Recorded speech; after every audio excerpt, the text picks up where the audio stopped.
अकोला जिल्ह्यातील उरळमध्ये एका शेतात सुरू असलेल्या जुगार अड्ड्यावर पोलिसांनी छापा टाकला। शेतात मोठ्या प्रमाणात जुगार सुरू असल्याची गुप्त माहिती पोलिसांना मिळाल्यानंतर कारवाई करण्यात आली। यावेळी 17 जणांवर गुन्हे दाखल करण्यात आले। जळगावच्या अंमळनेर नगर परिषदेने थकबाकीदारांविरोधात धडक कारवाई केली। या कारवाईत शहरातील 4 शाळा आणि 4 व्यावसायिक दुकानं गाळे सील करण्यात आले। संबंधित संस्थांकडे मिळून सुमारे 40 लाख रुपयांची थकबाकी असल्याचं प्रशासनाने स्पष्ट केलं। जालन्यात रेड्याच्या टकरीवरून 2 गटात वाद होऊन एकाची धारदार शस्त्रानं वार करून हत्या केल्याची घटना घडली। रवी अशोक लाड असं मयत तरुणाचं नाव असून या घटनेत अन्य 2 गंभीर जखमी झाले। शहरातील मोतीबाग परिसरात काल रेड्यांच्या टकरी लावण्यात आल्या होत्या। त्या ठिकाणी 2 गटात वाद निर्माण झाला।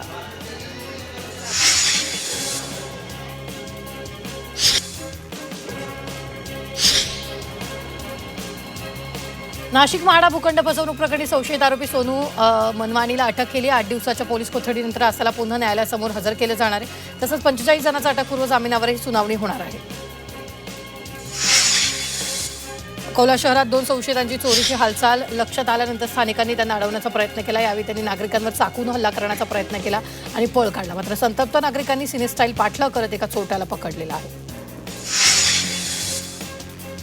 संभाजीनगर शहरातील नागरेगाव परिसरात उघडकीस आलेला बेकायदा गर्भपात आणि लिंगनिदान रॅकेट प्रकरणी मोठी माहिती मिळाली। MIDC सिडको पोलिसांनी पिसादेवी भागात सापळा रचून प्रकरणातील 2 मुख्यस्थकांना अटक केली। जळगावातील जैनाबाद परिसरात धारदार शस्त्राच्या हल्ल्यात जखमी तरुणाचा रुग्णालयात उपचार सुरू असताना मृत्यू झालेला आहे। पैशाच्या वादातून तरुणावर हल्ला झालेला होता। या प्रकरणी शनीपेठ पोलीस ठाण्यात गुन्हा दाखल करण्यात आलेला आहे। कोल्हापूर पोलिसांनी मध्य प्रदेशात छापा टाकून 4 पिस्टले जप्त केली। त्या प्रकरणी गावठी पिस्टल बनवणाऱ्या कारगिरीला पोलिसांनी अटक केली। काही दिवसांपूर्वी इचलकरंजी शस्त्र तस्कराला अटक केली होती। याचा अधिक तपास करत असताना मध्य प्रदेशात छापा टाकण्यात आला। सोलापूर शहरात एका 25 वर्षीय तरुणीने प्रियकराला गुन्ह्यातून बाहेर काढण्यासाठी स्वतःवर सामूहिक अत्याचार झाल्याची माहिती पोलिसांना दिली। मात्र पोलिसांच्या चौकशीत प्रियसीवर कोणताच अत्याचार झाला नसल्याचं तपासात पुढे आले। या प्रकरणी तरुणी आणि तिचा प्रियकर समीर शेखला पोलिसांनी अटक केली।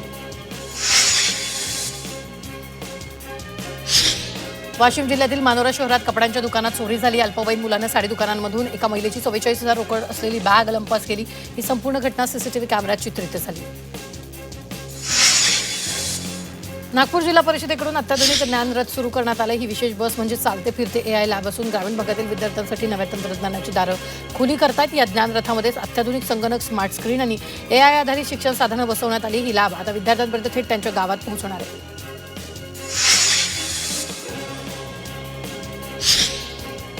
वाशिम जिल्ह्यातील मालेगाव शहरातील अंगणवाड्यांची दयनीय अवस्था समोर आली। अनेक ठिकाणी मूलभूत सुविधांचाच अभाव आहे। शहरातील 10 अंगणवाड्यांपैकी 5 अंगणवाड्यांकडे स्वतःच्या इमारती नाही। त्या भाड्यांच्या जागेत सुरू असलेल्या तरी तिथेही आवश्यक सोयी सुविधा उपलब्ध नाहीत।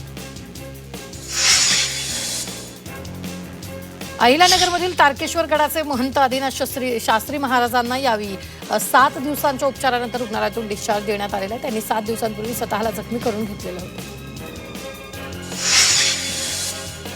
जळगावमध्ये स्वप्न साकार प्रतिष्ठान आणि अग्निशिखा महिला संघाच्या वतीनं स्त्रीशक्ती सन्मान सोहळ्याचं आयोजन करण्यात आलं।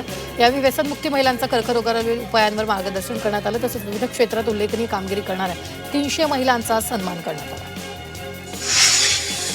रत्नागिरीत मिरजोळे MIDC परिसरात भव्य पत्रकार भवन उभारलं जाणार आहे। पालकमंत्री उदय सामंत यांच्या हस्ते या इमारतीचं भूमिपूजन पार पडलं। या ठिकाणी अद्ययावत ग्रंथालय, अभ्यासिका आणि निवासाची सोय असणार आहे। तसंच स्पर्धा परीक्षा मार्गदर्शन केंद्रही सुरू केलं जाणार आहे।